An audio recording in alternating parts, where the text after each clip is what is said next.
Esdras 9. Mesmo assentados, eu vou fazer essa leitura. Esdras 9, do 1 ao 15. Estou gravando aqui. Esdras, capítulo 9, do versículo 1 ao versículo 15. Diz assim: Acabadas, pois, estas coisas, vieram ter comigo os príncipes, dizendo: O povo de Israel e os sacerdotes e os levitas não se separaram dos povos das outras terras com as suas abominações, isto é, dos cananeus, dos heteus, dos ferezeus, dos jebuseus, dos amonitas, dos moabitas, dos egípcios e dos amorreus, pois tomaram das suas filhas para si e para os seus filhos, e assim se misturou a linhagem santa com os povos desta terra, e até os príncipes e os magistrados foram os primeiros nessa transgressão. Ouvindo eu tal coisa, rasguei as minhas vestes e o meu manto, arranquei os cabelos da cabeça e da barba, e me assentei atônito. Então se ajuntaram a mim todos os que tremiam das palavras de Deus de Israel, do Deus de Israel, por causa da transgressão do cativeiro. Porém eu permanecia sentado atônito até o sacrifício da tarde. Na hora do sacrifício da tarde, levantei-me da minha humilhação, com as vestes e mantos já rasgados, e me pus de joelho, estendi as mãos para o Senhor meu Deus, e disse: Meu Deus, estou confuso e envergonhado, para levantar a Ti a minha face. Meu Deus, porque as nossas iniquidades se multiplicam sobre a nossa cabeça, e a nossa culpa cresceu até os céus.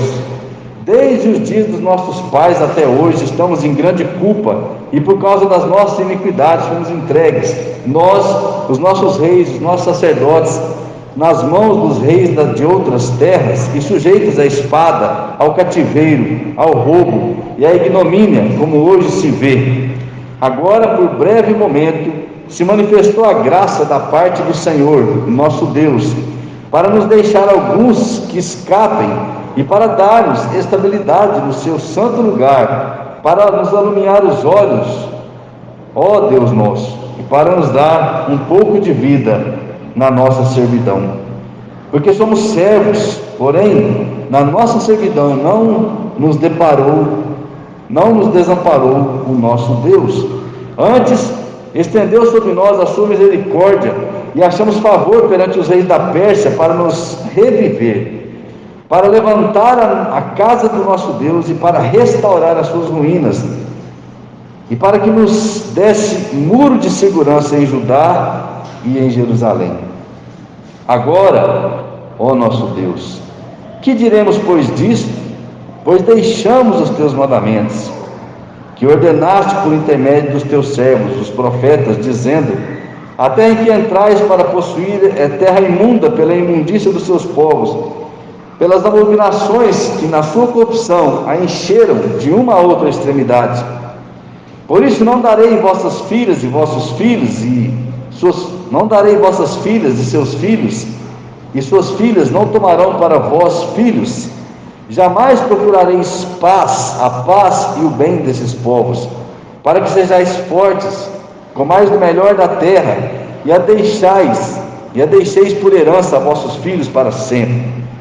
Depois de tudo que nos tem sucedido por causa das nossas más obras e da nossa grande culpa, e vendo ainda que Tu, ó nosso Deus, nos tem castigado menos do que merecem as nossas iniquidades, e ainda nos deste este restante que escapou, tornaremos a violar os Teus mandamentos e a aparentar-nos com povos destas abominações? Não te indignarias Tu assim contra nós, até de todos nos consumires, até não haver restante, nem alguém que escape? Ah, Senhor Deus de Israel, justo és, pois somos os restantes que escaparam, como hoje se vê. Eis que estamos diante de Ti na nossa culpa, porém ninguém há que possa estar na Tua presença por causa disso. Amém? Hoje eu quero falar sobre um verdadeiro avivamento. Cedo eu falei sobre a restauração, usando o texto de Neemias. Aqueles que não ouviram ainda o sermão podem ir lá no link e ouvir. E hoje eu vou falar sobre o verdadeiro avivamento. Essa palavra aviva, ela vai aparecer na Bíblia, lá em Abacuque 3:2, quando ele diz o seguinte: tenho ouvido, ó Senhor, as tuas declarações e me sinto alarmado. Aviva a tua obra, ó Senhor, no decorrer dos anos, e no decurso dos anos faze conhecida. Na tua ira, lembra-te da misericórdia. Abacuque recebeu uma palavra dura de Deus com relação ao povo, e aqui ele ora para que Deus avive a obra dele. Essa palavra avivar, da onde nós podemos ter o entendimento do avivamento também, ela quer dizer restaurar a vida. No sentido mais forte, nós poderíamos dizer que esta palavra quer dizer ressuscitar. Só que hoje muito se fala nessa palavra. Essa palavra virou tipo um jargão nas igrejas.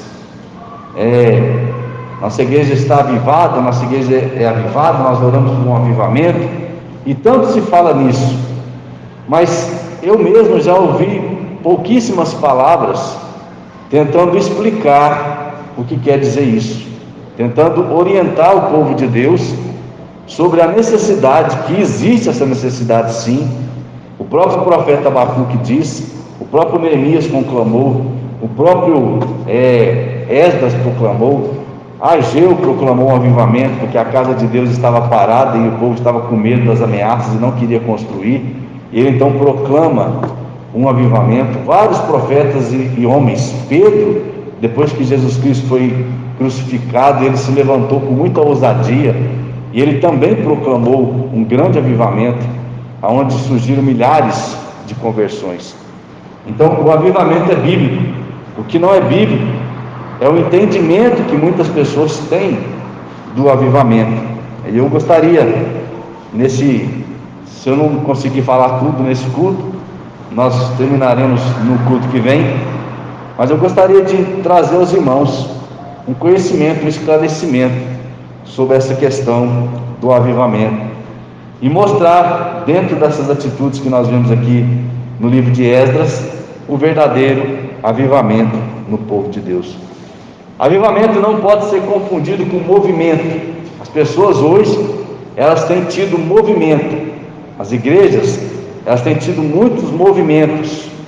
E você vê onda vai, onda vem, onda vai, onda vem. Sinais, prodígios, milagres e línguas e tantas coisas as pessoas tentam demonstrar. Mas quando você pega, às vezes, a vida privada, a vida particular do sujeito, você vê que ele ainda está praticamente na perdição. Não estou generalizando, eu não tenho condição de julgar. O que eu estou dizendo é a experiência de algumas pessoas que eu já tive, de outras igrejas, falarem. Aí a gente vai pregar praticamente o plano de salvação, e essas pessoas não conhecem, e elas se acham avivadas. Por quê?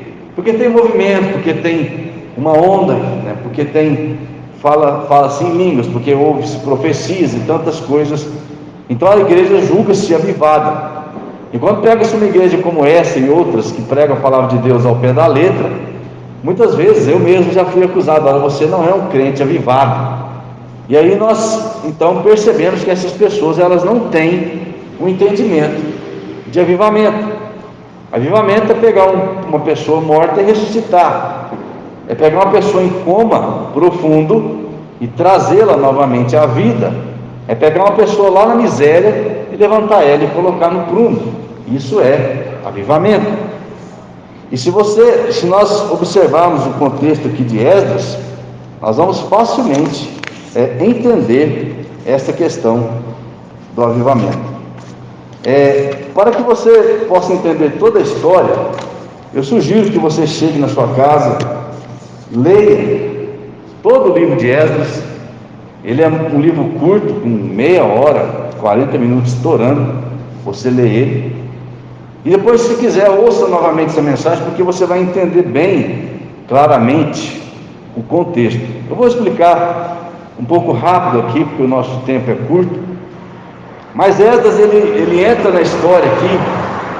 Nós temos ali decretos que vão liberando o povo de Deus para voltar à sua terra. Se você for em Esdras capítulo 1, você vai ver que no primeiro ano de Ciro, rei da Pérsia, para que se cumprisse a palavra do Senhor por boca de Jeremias, despertou o Senhor o espírito de Ciro, rei da Pérsia, o qual fez passar pregão por todo o seu reino, como também por escrito, dizendo: assim diz Ciro, rei da Pérsia: o Senhor Deus do céu me deu todos os reinos do mundo, todos os reinos da terra, e me encarregou de reedificar uma casa em Jerusalém,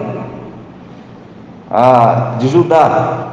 Quem dentre vós é de todo o seu povo, seja seu Deus com ele, e suba para Jerusalém de Judá e edifique a casa do Senhor, Deus de Israel. Ele é o Deus que habita em Jerusalém. Todo aquele que restar em alguns lugares em que habitam os homens desse lugar, o ajudarão com prata, ouros, bens, gados, afora dádivas voluntárias para a casa de Deus, a qual está em Jerusalém. E aí, Ciro então ele decreta, ele provê e ele orienta que as pessoas ofertem para a casa ser reconstruída. Nós temos Zorobabel voltando como um tipo de governador e levando muitas pessoas para Jerusalém. E aí nós temos que Esdras, ele foi nomeado para ir a Jerusalém, e ali ele serviria de sacerdote para o povo, porque Esdras era uma pessoa estudiosa. No versículo 10 do capítulo 7 diz: porque Esdras tinha disposto o coração para buscar a lei do Senhor, para cumprir e para ensinar a Israel os seus estatutos e os seus juízes. Inclusive ele era da linhagem de Arão, ele era sacerdote por direito. Então ele é mandado a voltar a Jerusalém para justamente guiar o povo na religião, para fazer com que o povo agora passe a conhecer a Deus, e ele executar o sacerdócio, inclusive instruir outras pessoas e determinar cargos para que essas pessoas então possam servir a Deus. E Esdras ele tinha o preparo, e ele vai com muita alegria para Jerusalém para fazer isso, porque era o sonho de todo judeu, de todo israelita, era o sonho de poder restaurar a sua cidade, restaurar o templo, restaurar os muros e os portões, porque os muros numa cidade igual aquela era de extrema importância, porque era a proteção da cidade. Então Esdras, eu creio que ele se encheu de alegria, e ele então vai, e ele ora ao Senhor pedindo segurança, pedindo que eles pudessem então ir bem, e ele chega lá. Só que quando ele chega lá, quando ele diz aqui no versículo 9, acabadas, pois dessas coisas, acabadas o quê? Acabada a viagem dele. Se você for ver no versículo 31 do capítulo 8, ele diz: partimos do rio Ahava no dia 12 do primeiro mês, a fim de irmos para Jerusalém, e a boa mão do nosso Deus estava sobre nós, e livrou-nos das mãos dos inimigos e dos que armavam ciladas pelo caminho. Chegamos a Jerusalém e repousamos ali por 3 dias. No quarto dia passamos na casa do nosso Deus, pesamos na casa do nosso Deus o ouro, a prata, o ouro, os objetos, e os entregamos a Meremote, filho do sacerdote Urias. Com ele estava Eleazar, filho de Finéias, e com eles Josadab, filho de Jesua, e Noadias, filho de Buni, levitas. Tudo foi contado, pesado, e o peso imediatamente registrado. Os exilados que vieram do cativeiro ofereceram holocausto ao Senhor, Deus de Israel, 12.000 novilhos por todo Israel, 96 carneiros, 77 cordeiros, e como oferta pelo pecado, 12 bodes, tudo em holocausto ao Senhor. Então deram as ordens do rei aos seus sátrapas e aos governadores deste lado do Eufrates, e estes ajudaram o povo na reconstrução da casa de Deus. Esdras chega lá com riqueza, com utensílios para o templo, e ele então vai, pesa, entrega. Há uma grande comoção do povo, ao ponto de oferecer 12.000 novilhos, afora os outros animais. E os sátrapas, que eram um tipo de governo, juntamente com os governadores, levaram essas ofertas. Então estava tudo pronto para a reconstrução. O que Esdras via ali era uma nação fiel, era uma nação que estava servindo ao Senhor. Por quê? Porque ele se alegrava em ofertar, ele se alegrava em oferecer 12 mil novilhas, ele se alegrava em cultuar a Deus. Qualquer pastor, qualquer missionário, qualquer homem envolvido com a obra de Deus se alegraria muito ao ver uma atitude como essa.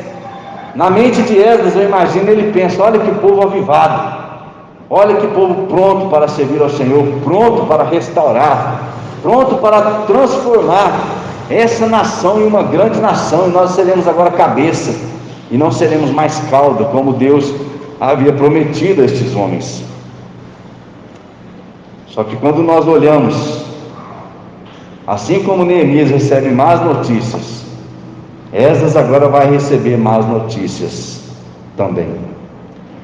Versículo 1 do capítulo 9: acabadas, pois, estas coisas, vieram ter comigo os príncipes, dizendo: o povo de Israel, os sacerdotes, os levitas, não se separaram das outras terras com as suas abominações, isto é, dos cananeus, dos heteus, dos ferezeus, dos jebuseus, dos amonitas, dos moabitas, dos egípcios, dos amorreus.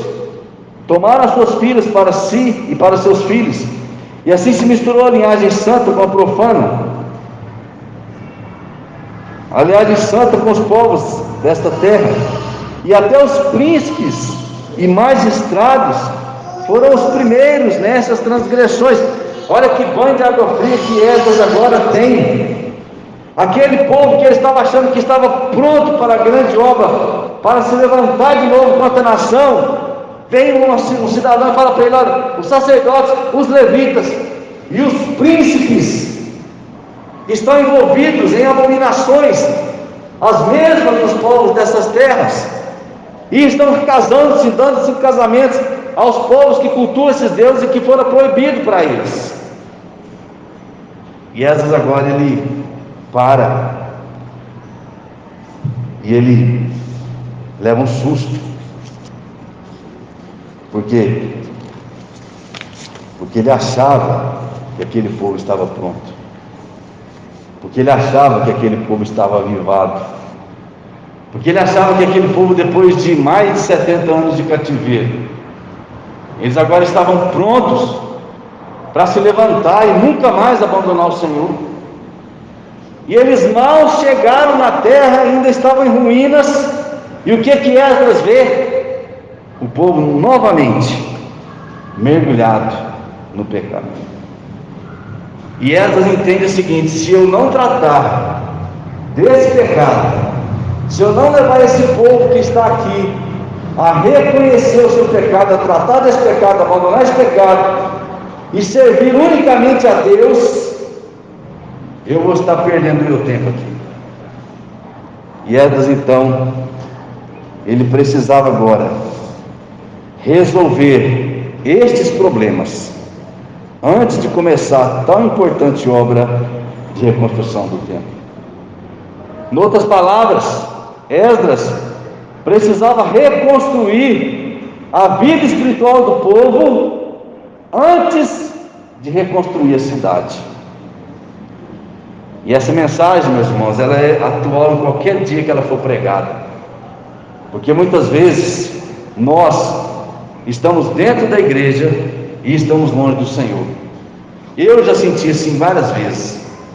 Estamos dentro da igreja, está pregando, está orientando os irmãos, e me sentindo fraco, me sentindo afastado de Deus, e eu precisei voltar e abraçar mais a presença do Senhor, a palavra do Senhor, para que eu me sentisse novamente fortalecido.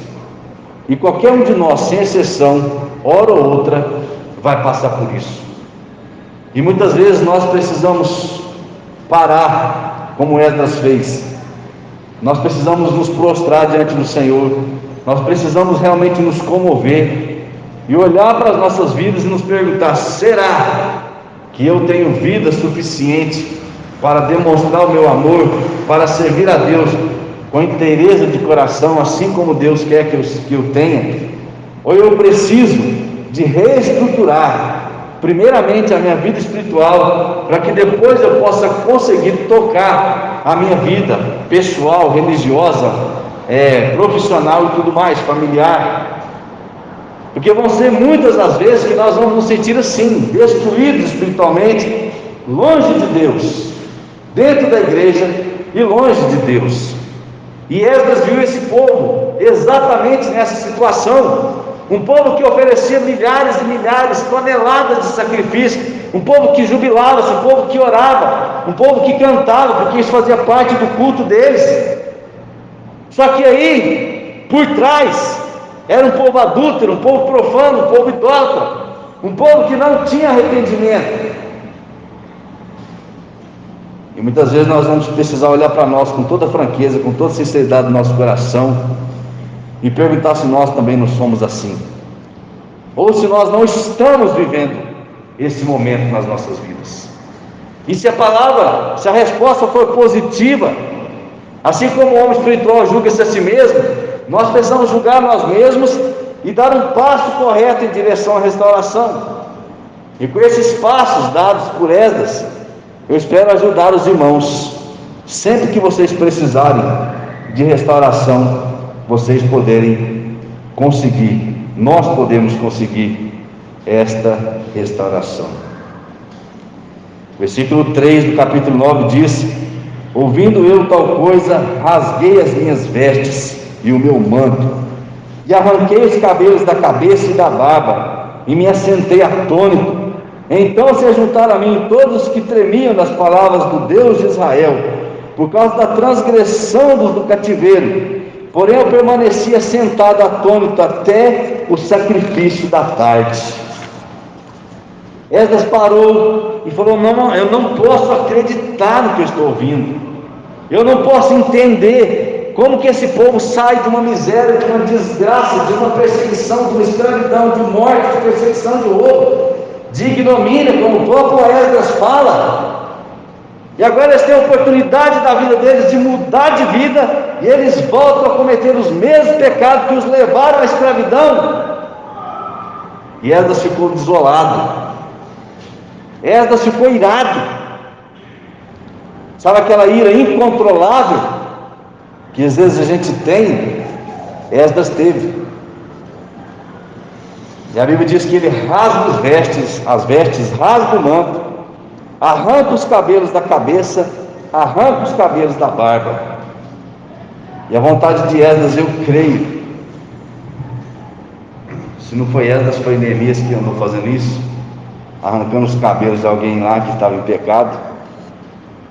Mas acho que a vontade de Esdras era sair dando na cara de todo mundo, pela ira que ele teve, porque ele ficou aborrecido com aquilo que ele viu. Só que Esdras era um homem sábio, Esdras era um homem que temia a Deus e que buscava o conhecimento de Deus.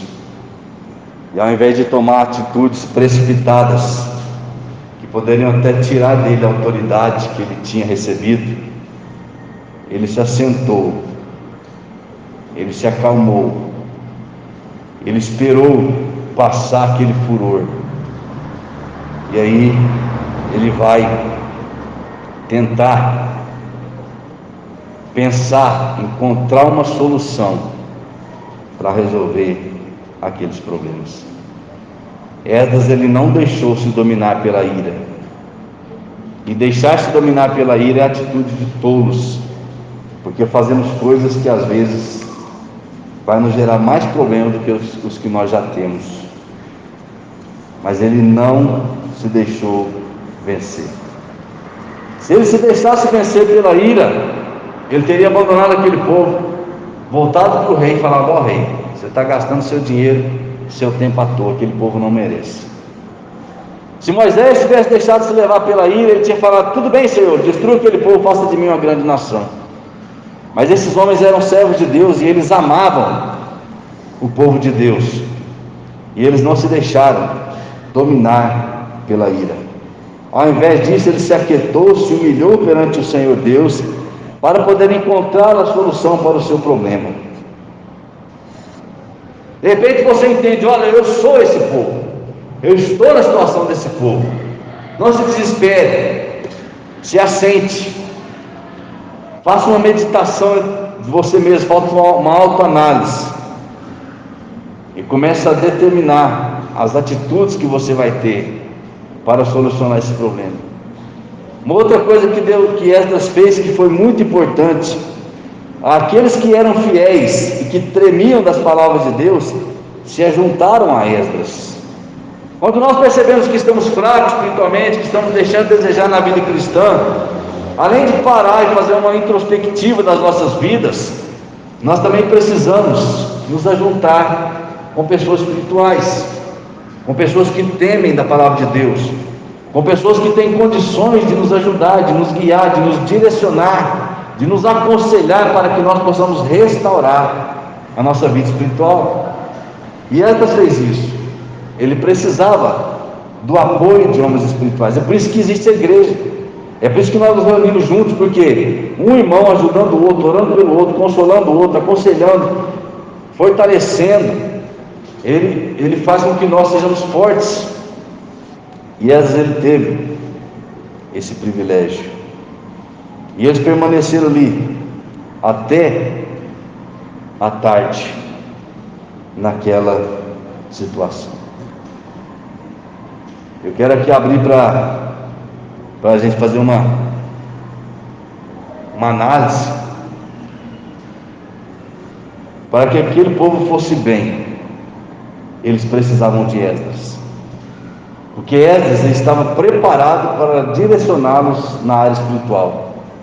Esdras era o sacerdote não só porque ele era descendente de Arão, mas porque ele estava preparado intelectualmente e espiritualmente. Ele era estudado e ele era um homem presente com Deus. Para que a sua família vá bem, você precisa ser o líder dela. Para que uma igreja vá bem, ela precisa de ter um líder. Para que o país vá bem, ele precisa de ter um líder. Eu não posso mudar o país. Talvez eu possa mudar, ajudar a igreja, a minha família. Então eu preciso estar bem com Deus. Se você quer fortalecer a sua família, se você quer realmente que a sua família sirva a Deus e tema ao Senhor, você precisa estar bem, como pai, como mãe, assim como Esdras precisava estar bem. Então ele estava preparado, mesmo que ele ficou atônito, mesmo que ele ficou desesperado, mesmo que ele arrancou os cabelos, rasgou as vestes, arrancou a barba e queria dar na cara do povo, ele sabia o que fazer. Ele só precisava se aquietar, ele só precisava de um tempo para ele só precisava de pensar, de arquitetar, de meditar, de contar com a ajuda dos sábios que se juntaram a ele, de receber a orientação de Deus, para que ele então pudesse reestruturar a sua mente, o seu espírito, o seu corpo, e ele pudesse se levantar e imediatamente dar a direção que o povo precisava receber. E foi justamente isso que Esdras fez. Depois de um tempo de meditação, Esdras agora começa a dar os passos necessários para que aquele povo que estava morto nos pecados, louvando a Deus com sacrifícios, com cânticos, com isso, com aquilo, mas enterrado no pecado, pudesse ter um avivamento, pudesse ressuscitar espiritualmente e pudesse novamente ser um servo fiel, um servo ousado e que fariam a obra necessária para a restauração da cidade, do templo e a restauração das suas próprias vidas. Versículo 5 do capítulo 9: na hora do sacrifício da tarde, levantei-me da minha humilhação com as vestes e o manto já rasgados, e me pus de joelho, estendi as mãos para o Senhor meu Deus. Esdras agora ele ora, ele vai orar. Esdras ele ora em voz alta. Esdras aqui ele fez duas coisas: ele orou e ao mesmo tempo ele discursou ao povo, porque ele precisava que aquele povo que estava ali ouvisse a palavra de Deus e tomassem uma atitude que lhe fosse útil e que pudesse mudar as vidas deles. Esdras se abre para Deus. E olha as palavras que Esdras fala. Ele diz que se sente confuso, envergonhado. Por ele, não, pelo povo. Mas ele sentia o povo, o seu povo. Então, ele se colocou no lugar. Assim como se Jesus Cristo colocou no lugar do pecador, Esdras aqui, ele se colocou no lugar do povo que ele estava. Ele se fez um culpado diante de Deus. Então, para que nós possamos começar a reestruturar a nossa vida, nós precisamos chegar diante de Deus e dizer: Senhor, eu sou culpado, eu estou envergonhado de chegar diante do Senhor, eu estou sem coragem até para orar, por causa dos pecados da minha nação, por causa dos meus pecados. Ele diz: é grande a culpa que está sobre nós, que está sobre a cabeça do povo. Inclusive ele fala que o povo estava naquela situação de desgraça, justamente pelos pecados. Olha como Davi deixou a nação governando praticamente o mundo. E tempos depois, os reis irresponsáveis que vieram, juntamente com o povo irresponsável, conseguiram deixar a nação em ruínas.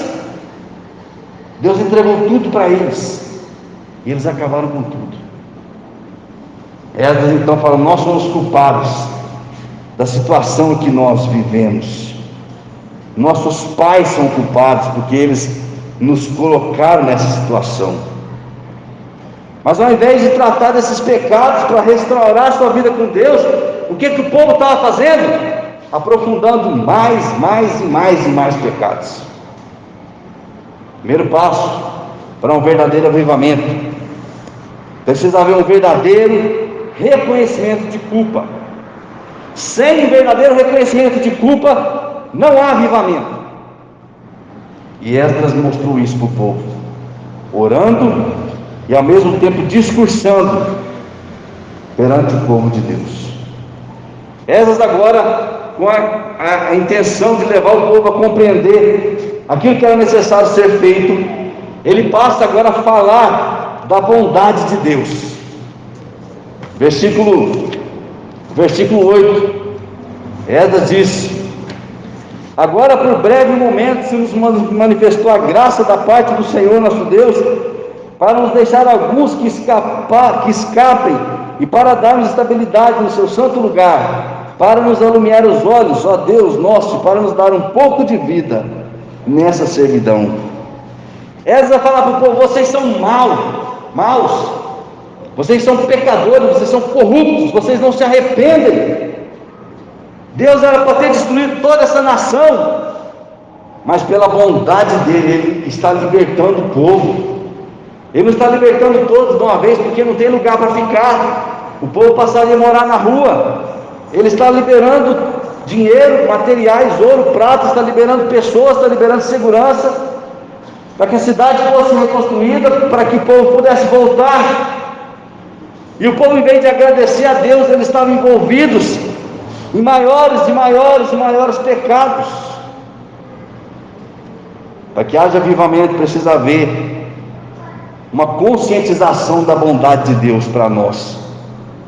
Porque se nós não olharmos no Deus que é bom para um pecador que merece a morte, nós nunca vamos nos humilhar diante de Deus.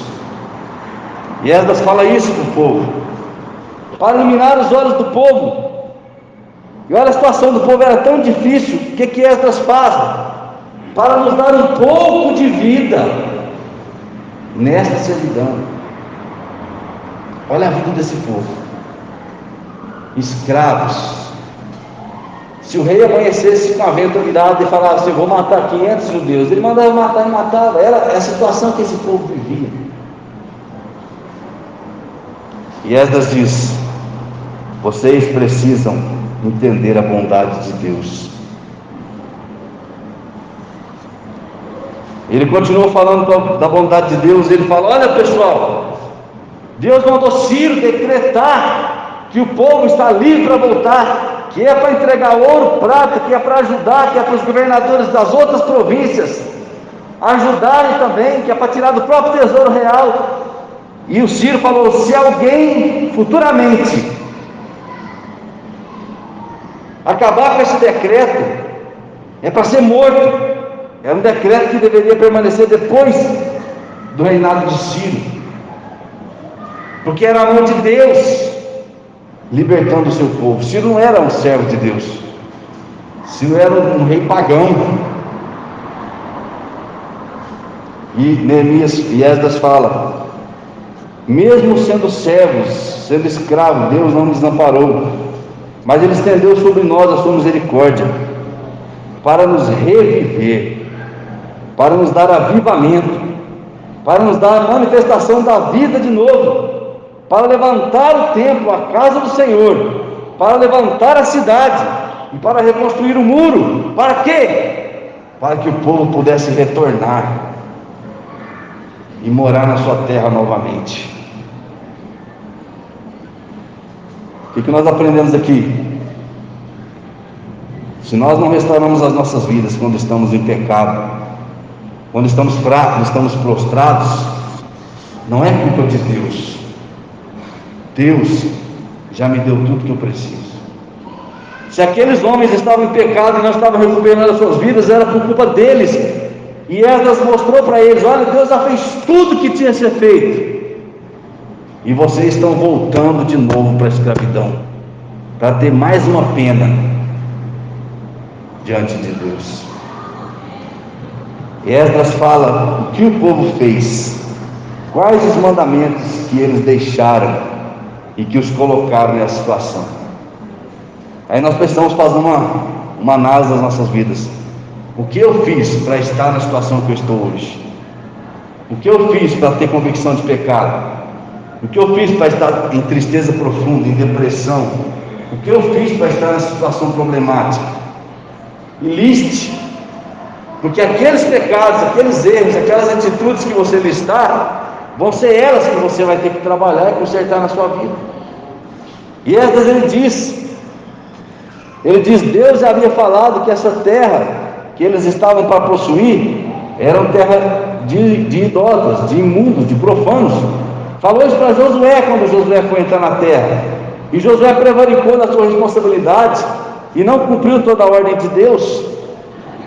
E porque aquele povo era profano, era imundo, era corrupto, o povo não se deveria associar com eles. Eram os pecados que o povo estava cometendo. O povo não poderia procurar a paz e o bem desses povos.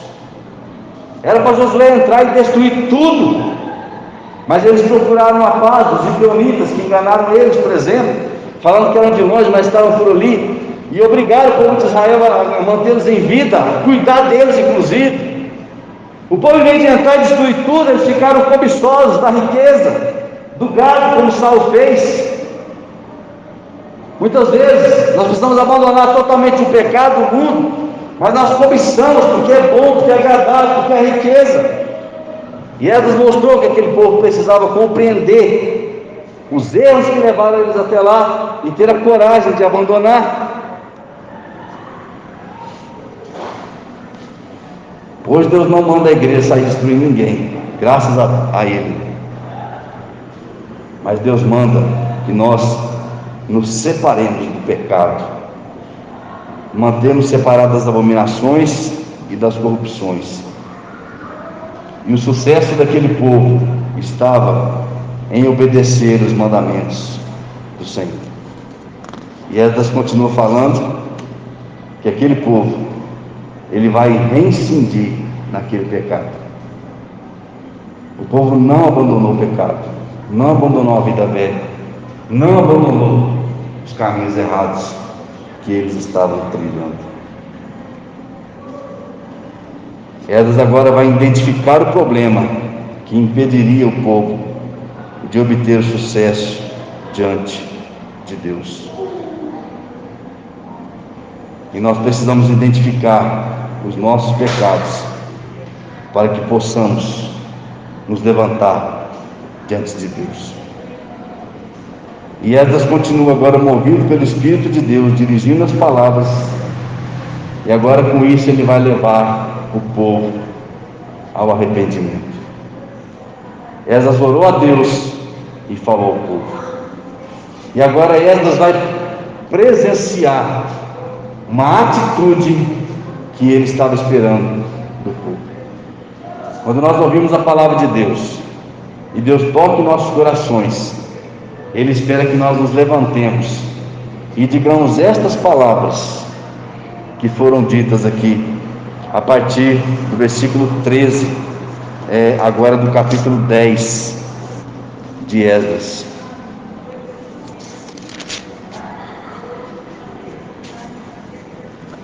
Aliás, a partir do versículo 3, a partir do versículo 1 até o versículo 3, palavras de Secanias. Enquanto Esdras orava e fazia confissão diante da casa do Senhor. Versículo 10.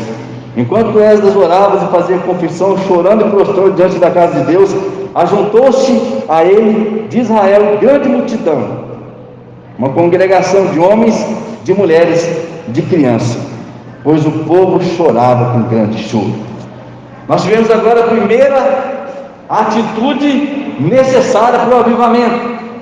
O povo chegou diante de Esdras, e a palavra de Deus diz que o povo chorava com grande choro, homens, mulheres e crianças. O avivamento estava começando naquela nação, porque agora o povo estava arrependido dos seus pecados. Naquele momento, Secanias se levanta e confessa o pecado diante de Esdras e diante daquela multidão e diante de Deus. Versículo 2 do capítulo 10. Então Secanias, filho de Jeiel, um dos filhos de Elão, tomou a palavra e disse a Esdras: nós temos transgredido contra o nosso Deus, casando com mulheres estrangeiras dos povos de outras terras, mas no tocante a isto, ainda há esperança para Israel. Secanias falou: realmente, Esdras, tudo que você falou é verdade, nós pecamos nesse pecado. Agora o segundo passo, o arrependimento. Ele confessa, aliás, a confissão, ele arrepende de ter pecado, ele confessa o pecado, e ele agora vai continuar o processo que vai levar aquela nação ao avivamento. E Secanias propõe a única solução aprovada por Deus para aquele problema. E é aqui que mora a parte difícil do avivamento. É aqui que mora o problema, e que muitas vezes nós não conseguimos ir até o final no processo de restauração nas nossas vidas. Versículo 3: agora, pois, façamos aliança com o nosso Deus, de despedirmos todas as mulheres e os seus filhos, segundo o conselho do Senhor e dos que tremem ao mandado do nosso Deus, e faça-se segundo a lei. O que Secanias falou? Nós precisamos abandonar esse pecado. Imagina você casado, com 3, 4 filhos, com 10, com 12, igual era comum na época, e você ter que mandar a sua esposa e os seus filhos embora, para você restaurar a sua vida com Deus. Olha, eu vou ser sincero, eu não teria coragem não.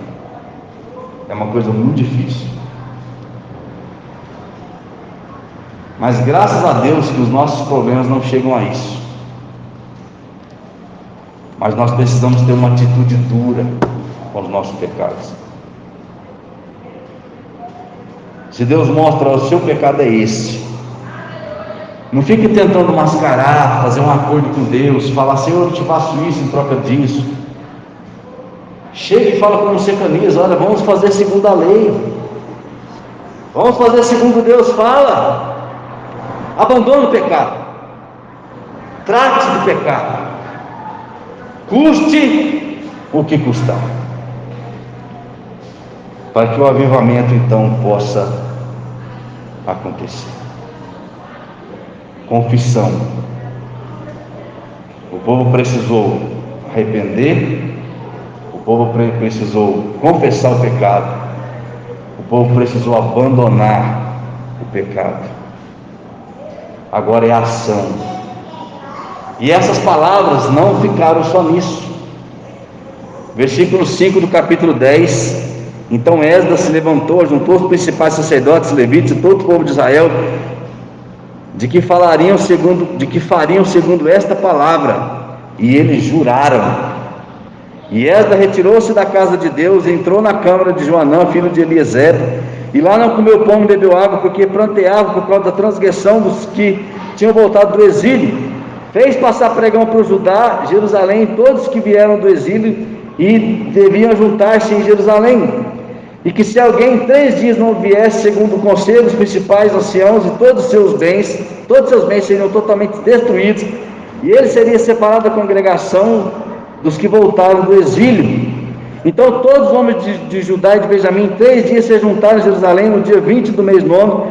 Todo o povo se assentou na praça da casa de Deus, tremendo por causa das grandes chuvas.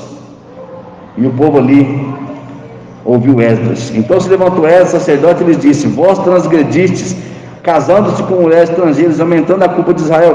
Agora, pois, fazei confissão, Deus de vossos pais, a Deus de vossos pais, e fazei o que é do seu agrado. Separai-vos dos povos de outras terras e das mulheres estrangeiras. Respondeu toda a congregação e disse em altas vozes: assim seja, segundo as tuas palavras, como nos convém fazer. E Esdras então leva aquele povo ao avivamento. E o avivamento resultou em que essas mulheres e seus filhos foram despedidas, foram mandadas embora, sob grande comoção do povo. E Deus então abençoou aquela nação. Isso é um avivamento. Um avivamento que vai nos colocar de volta na presença de Deus, que vai nos ajudar a andar certo, que vai abençoar a nossa família, que vai abençoar a nossa vida, que vai nos proteger. Porque se aquele povo não conseguisse construir os seus muros, seus portões, e levantar o seu exército, e levantar o financeiro, e poder juntar aquela nação, eles não resistiriam aos seus inimigos. Muitas vezes nós temos as nossas vidas destruídas porque nós não queremos nos levantar de maneira correta diante de Deus. Eu quero falar a você nessa noite, se você quer isso para a sua vida.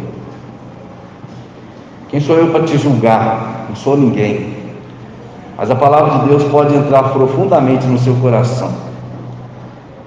E se você quer transformar a sua vida hoje, e se você quer colocar a sua vida diante de Deus, e ela se tornar próspera, você precisa ter um avivamento. Eu, você, todos que vão ouvir esse áudio depois, precisam ter um avivamento. Você vê aqui que o povo não gritou, não dançou, não pulou, não esperneou, não fez nada. Eles agiram com a razão, eles agiram com o intelecto, e eles foram avivados, eles foram restaurados, porque eles abandonaram o pecado.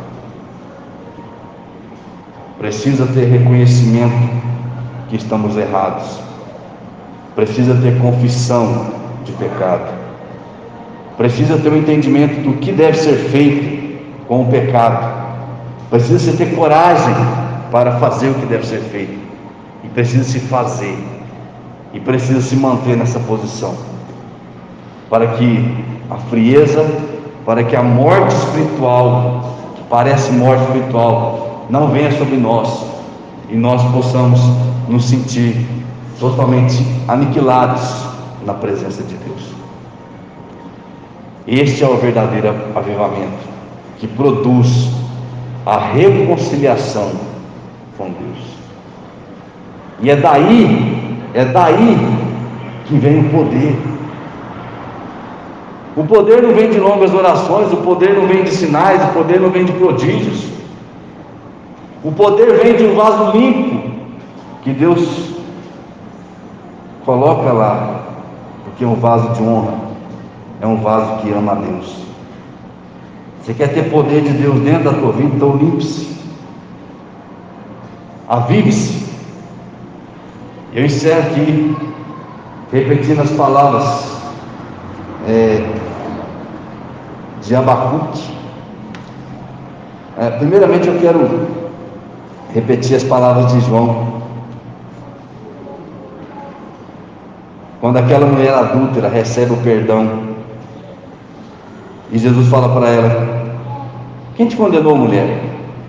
Cadê os seus acusadores? Cadê aqueles que queriam te apedrejar? E Jesus falou: nenhum, Senhor, ninguém me condenou.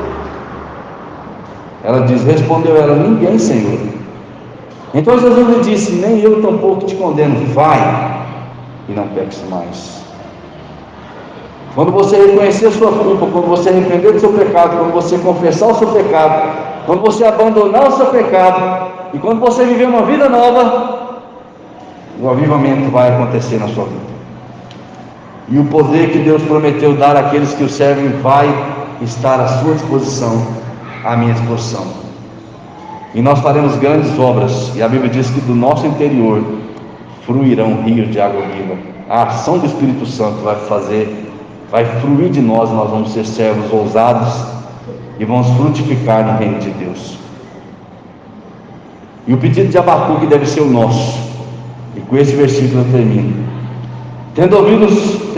Tenho ouvido, ó Senhor, as tuas declarações, e me sinto alarmado. Aviva a tua obra, ó Senhor, no decorrer dos anos, e no decurso dos anos, faze-a conhecida. Na tua ira, lembra-te da tua misericórdia. Que o Senhor avive a nossa vida todas as vezes que nós precisamos, e que pela nossa boca a obra do Senhor se torne conhecida por longos e longos anos. O poder é nosso, nós só não usamos porque nós não queremos. Se você quer o poder de Deus, então tome as atitudes que Deus manda, e esse poder estará na tua vida, principalmente na tua boca, porque onde há mais poder de Deus na atual era é na palavra de Deus. E se a palavra de Deus estiver plenamente na tua boca, as tuas palavras serão poderosas, porque serão proferidas pelo próprio Deus, e nós vamos ver aquilo que nós queremos acontecer, que é a restauração da nossa vida, a restauração da nossa família, a restauração dos nossos amigos, e nós vamos ver a alegria retornar aos nossos lares, às nossas vidas, porque Deus, Ele não é menino para mentir, e se Ele prometeu, Ele cumpre. Que Deus abençoe e que Deus faça uma grande obra nas nossas vidas. Vamos orar. Senhor nosso Deus, eu agradeço ao Senhor pela palavra. Peço a Deus que cada um que está aqui, que porventura sente que está fracassando, ó Deus, sente que está em dificuldade, que possa tomar os passos de Esdras, que orientou aquele povo para que eles pudessem vencer, para que possamos, ó Deus, reconhecer os nossos pecados, arrepender, confessar, ó Deus, para que possamos abandonar esses pecados, abandonar aquilo que estamos errando e seguir uma nova vida sem pecar naquela área que nós vencemos. Eu oro, Deus, dê força para cada um de nós, começando por mim e até os irmãos, para que possamos vencer nessa vida, porque a tua parte tu já fizeste, ó Deus, e nós precisamos apenas abraçar esse poder que o Senhor coloca à nossa disposição. Ora, Deus, para que o Senhor Fortaleça as nossas vidas e nos dê a ousadia de buscar o Senhor de perto e poder encontrar a sua intimidade, que é para aqueles que te temem, que ela é revelada. Abençoe, ó Deus, cada pai de família, cada mãe, cada filho, ó Deus, para que as famílias da igreja e todos que vão ouvir essa palavra sejam fortificadas e sejam reestruturadas, se assim precisarem, para estarem na presença de Deus. Eu oro a Deus pela família da sogra da Lucélia, que está enlutada, perdeu o seu irmão. Ó Deus, console aquela família, aquela mulher que está chorando em desespero. Ó Deus, coloque-se do lado dela para que ela possa sentir a tua presença e buscar, Senhor, o conhecimento do Senhor, para que ela possa ter esperança na sua vida. Conforte aqueles corações, não só os deles, ó Deus, mas dos outros. Te oro pelo Senhor Antônio, Pai dos céus, que está na UTI também entubado. Levante ele daquele leito, ó Deus, de enfermidade. Também pelo Zé Roberto, que ainda está internado. Pelos outros enfermos, ó Deus. Peço que o Senhor cure a cada um e nos proteja, ó Deus. Obrigado pela proteção que o Senhor tem nos dado. Mesmo quando a doença chega nos lares, ela tem sido branda e não tem, ó Deus, comprometido a ninguém. Muito obrigado, Deus, em nome de Jesus.